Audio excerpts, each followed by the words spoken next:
So, a funny thing happened to us after our last review of Paradise Hills. Originally, when we uploaded it, it said Paradise Hills, the worst film at the Loft Film Fest, which is true. It was my least favorite film there. However, when you first saw the headline, it just said Paradise Hills, the worst film. And this caused someone to reach out to me in regards to my review, and that was Paradise Hills director, Alice Waddington, over Twitter, who was very displeased, and I can't quite imagine why. Paradise Hills, a god-awful movie.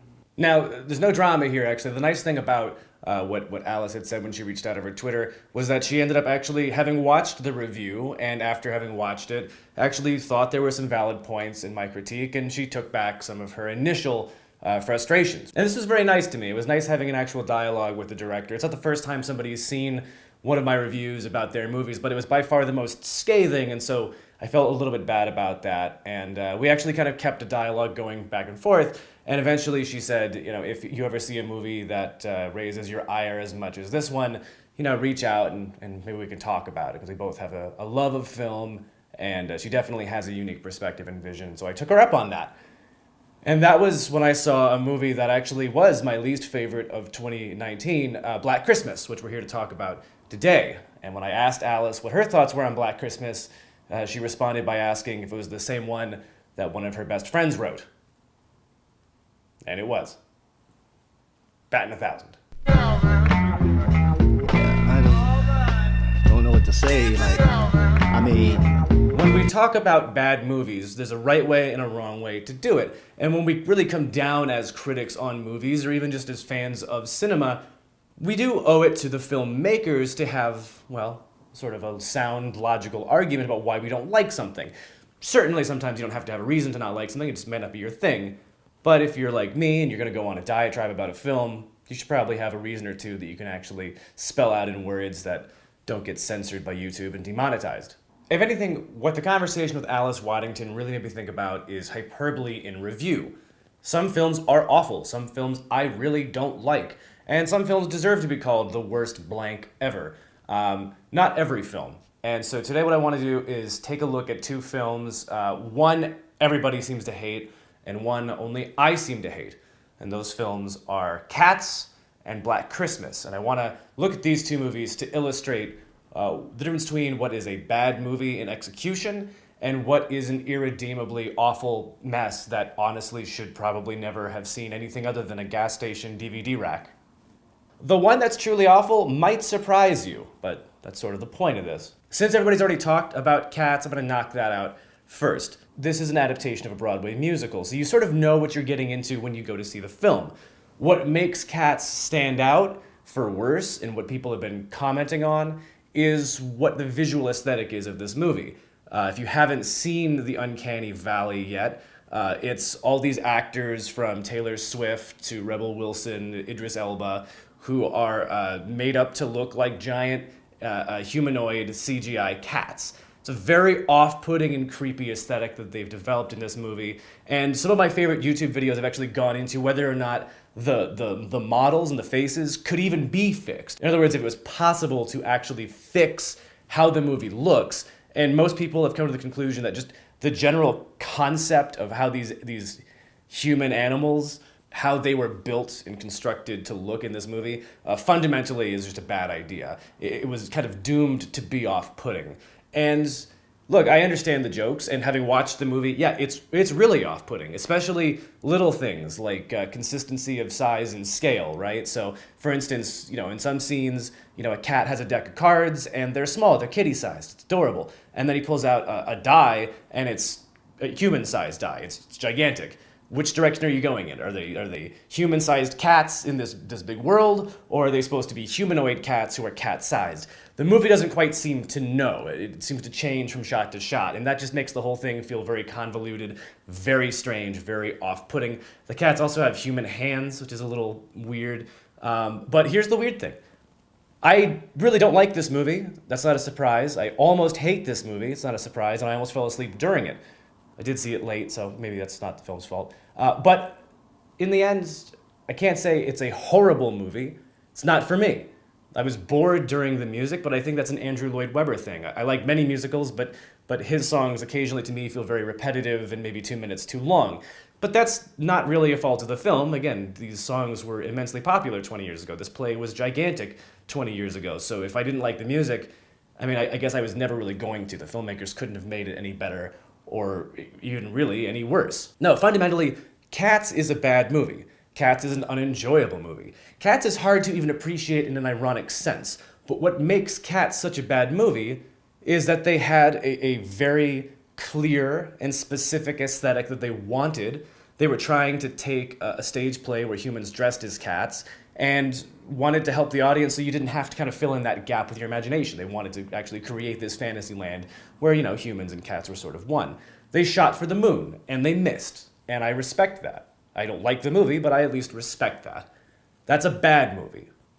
Black Christmas, however, is an awful movie.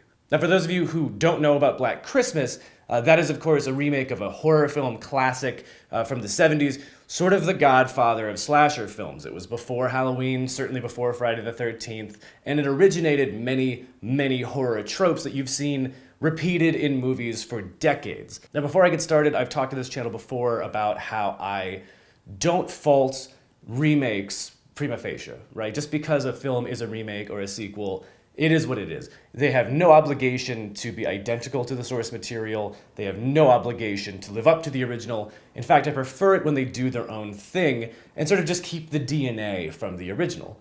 I think that, to me, is a wonderful way of showing love to an older film and also modernizing it for a new audience. Black Christmas is, at its core, at least the original, a very simple slasher film. And why the movie, I think, is so enduring is because it is sort of a minimalist picture. You don't really see your antagonist very much. You don't particularly know who or what they are, where they're hiding, what their motivation is. They're just sort of a crazed maniac on the loose. And especially when you put yourself in the context of the era in which when the film came out, that's a very appreciable terror and a very real and recognizable horror that you can relate to. The new film deviates slightly. Rather than being a deranged maniac on the loose following and killing these members of the sorority, it's about a evil fraternity / cult led by Carrie Elways that uses the bust of the college campus's founder and an evil bloody goo that he seeps from his stone eyes to indoctrinate and possess freshmen into this fraternity so that they will go off with superhero strength and power to go kill women because alpha males. Holy Jesus. What is that? Now, I have said many times that horror and sci-fi are the perfect genres to explore sociological issues. The original is about a sorority being harassed by a madman. And some of the feminist issues that it introduces is not just about women on campus and about female autonomy and about, women being able to survive on their own without protectors, right? Are also concepts of abusive lovers. One of the main characters in that movie is choosing to have an abortion, for instance, that her boyfriend does not want her to have. It actually introduces sort of your red herring as to who the killer is. There are a lot of ideas in Black Christmas, the original, that make it a low-key sort of feminist preamble. And that's one of the things I find so fascinating about it. And so from that perspective, it kind of makes sense that you'd want to introduce feminist ideas to the new film. But if you're going to do that, you need to do it in an intelligent manner that actually sort of does justice to what you're trying to convey. This movie tries so hard to introduce so many different concepts, but it does it in a very compact timeline. It does it with dialogue that makes the characters only feel as if they're here to exposit political philosophy and not to actually have any personality of their own. One example, your main character was the victim of a campus sexual assault. That is probably the only defining characteristic to your protagonist. It is the centerpiece of several scenes in the movie. It is in some ways her motivation for why, by the end of it, she finds it in herself to become sort of this Sarah Connor that's able to go out there and whip some fraternity ass. But by only introducing that as a motivator, by that being more defining of her character than any other characteristics, it feels like the movie completely objectifies and minimizes those types of abuse. That is a far worse crime than neglecting to mention that these issues exist in the first place. You also have characters who spend the entirety of their scenes expositing philosophy, expositing why rape culture is bad, why social justice is important. But when that's the only dialogue of these characters, and you're just kind of hucking almost hashtags at each other back and forth, it feels lazy, and it feels like somebody is really out of touch with reality, or that they're so pressed for time they can't do these ideas justice. Another issue is that it's a PG-13 horror film in the worst ways.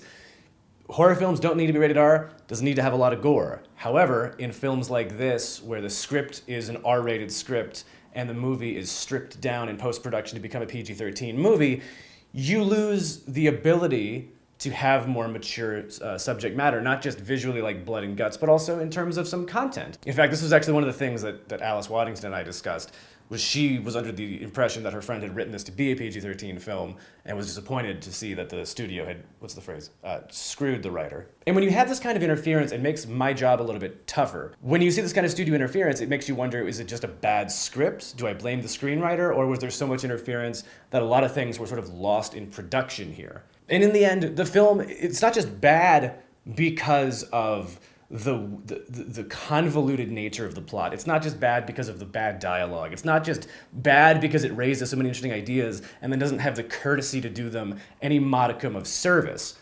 Black Christmas is my least favorite movie of 2019, the film that I enjoyed the least, solely because it is so incomprehensibly lazy. A beginning that tries in the worst way to emulate Scream, for instance. Again, 20 plus years too late. That within the first 5 minutes had people in the audience groaning and really wondering whether or not they've just blown $15. We all did. Everybody in that theater left with nothing more than regret, shame, and a little bit of our inner child dead. Doesn't even care that the center logic of the movie makes no sense.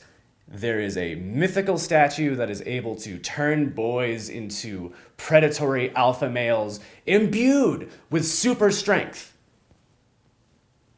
who all get their asses kicked by 110-pound people. Forget men, forget women, by significantly smaller people, sometimes with no weapons. Don't even introduce the super strength. Just make it mind controlling. There had to be consequences to these things in the script. It was so incomprehensibly dumb. The moments that could be accidentally scary and interesting are ruined by bad camera work, weird zoom-ins when a killer comes out of nowhere, completely bizarre, maybe played for laughs, maybe played straight action sequences. And again, not horror, action. This is like when you're watching a later Friday the 13th and you're rooting for characters to die. That's no longer a horror, that's a comedy. And when in this you've got a group full of warrior women coming in slow motion like it's 300, fighting with these masked frat boys, it's just stupid. It was just a stupid, bad movie. And not just because it didn't live up to the original Black Christmas, but in its own right, it carves out its own niche of bad ideas, bad storytelling, nonsensical character decisions, and underwhelming acting, but the kind of delivery in horror that almost killed the genre in the mid to late 2000s. I want to wrap up before I get too angry. In summary, there are movies out there I don't like. I didn't like Paradise Hills, but I loved my interaction with Alice Waddington that showed me that there's definitely a visionary director in there. I was able to respect that. Similarly, watching Cats, it wasn't for me. And yes, there are a lot of awful things about Cats, but they had an idea. It didn't work. So be it. I can make fun of it. I'll probably forget about it in about a year. But when it comes to bad movies, when we talk about bad movies, and when we try to find reasons and rationale for why certain things are bad versus not our cup of tea, Black Christmas is the new standard example. Do not disrespect your audience. Do not be boring. And like Steve Martin says in Planes, Trains, and Automobiles, when you tell a story, have a point. It makes it so much more interesting for the listener.